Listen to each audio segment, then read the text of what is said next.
ज्योत्सना जी और उनके पति जीवन की सारी जिम्मेदारियां पूरी कर चुके थे।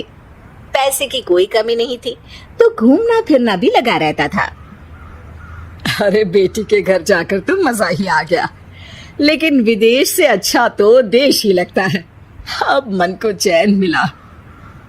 अरे लेकिन वहां की औरतें देखिए, कितनी फिट, स्मार्ट और चमकती हुई। आदत से तो बाज नहीं आओगे आप। अरे मजाक कर रहा हूँ यार। अच्छा मैं जरा बाजार होकर आता हूँ। पति बाजार जाता है, जहां उसे एक अजीब सी दुकान दिखाई देती है। अरे ये क्या बात हुई? अंदर आओ 50 के, बाहर निकलो 40 के।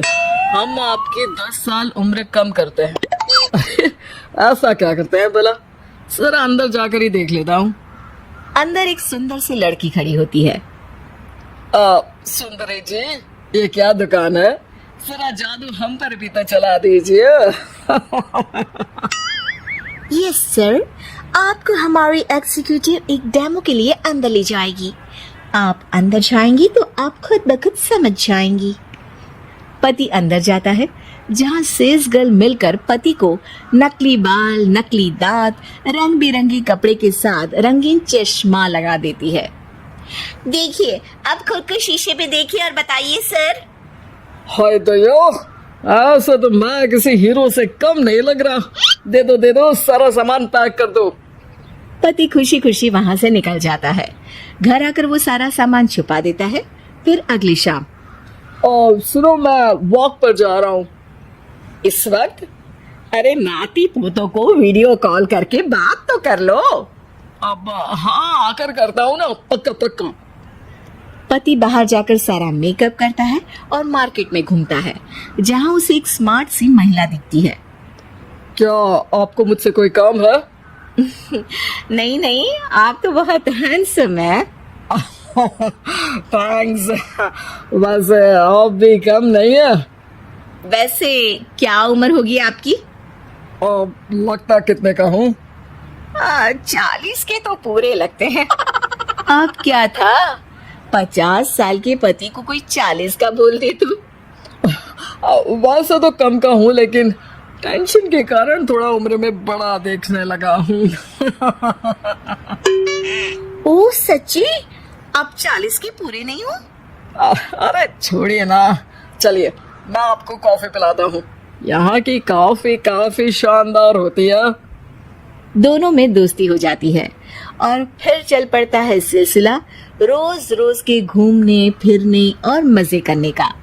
अब सारा दिन पतिदेव फोन पर। अरे नाश्ता तो कर लीजिए, क्या सारा दिन फोन पर लगे रहते हैं? अरे यार, जरूरी काम कर रहा हूँ मैं। रिटायर हो, पेंशन मिलती है, कोई काम नहीं है, फिर कौन सा जरूरी काम आन पड़ा आजकल?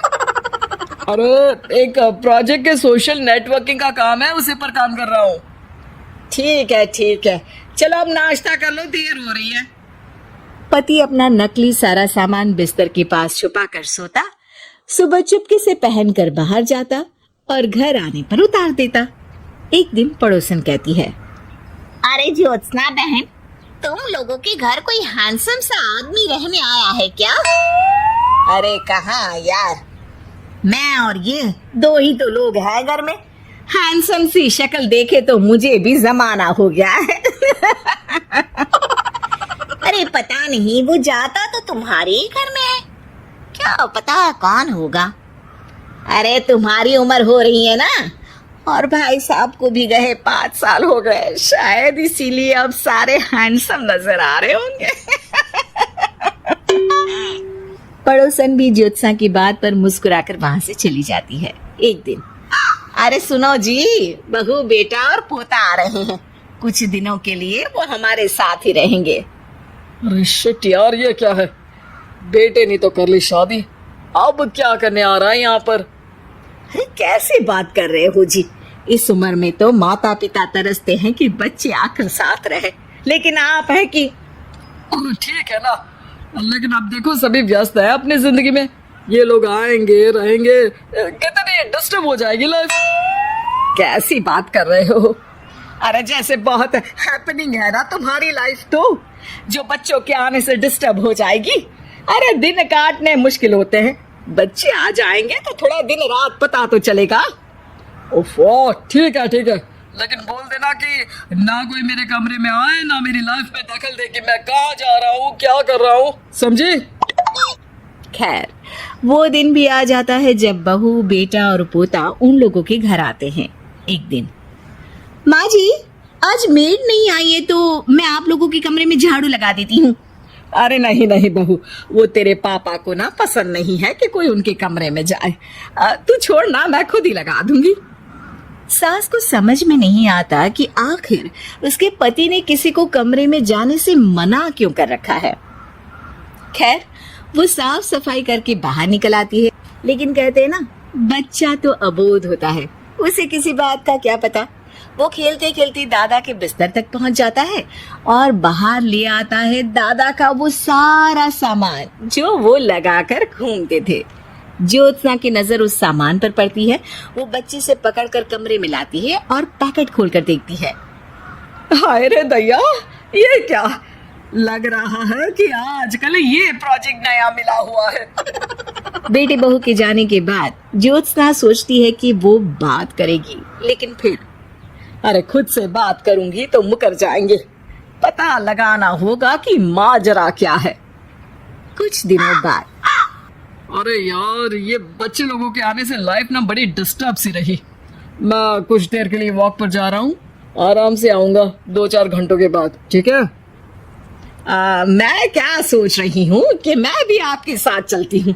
अरे थोड़ा रिलैक्स मैं भी तो हो जाऊं। हाँ, पड़ोस वाली बुढ़िया के साथ नीचे पार्क में जाकर वॉक करके आ जाओ। अच्छा जी, तुम कार से लॉन्ग ड्राइव के मजे लो और मैं पड़ोस की बुढ़िया के साथ। पति नहीं मानता और अपना पैकेट और कार लेकर निकल जाता है। रास्ते से वो उस महिला मित्र को फोन करता है। हाय ब्यूटीफुल, मैं कुछ दिनों के लिए आउट ऑफ कंट्री था, आज आ गया तो सोचा तुमसे मिल लूं।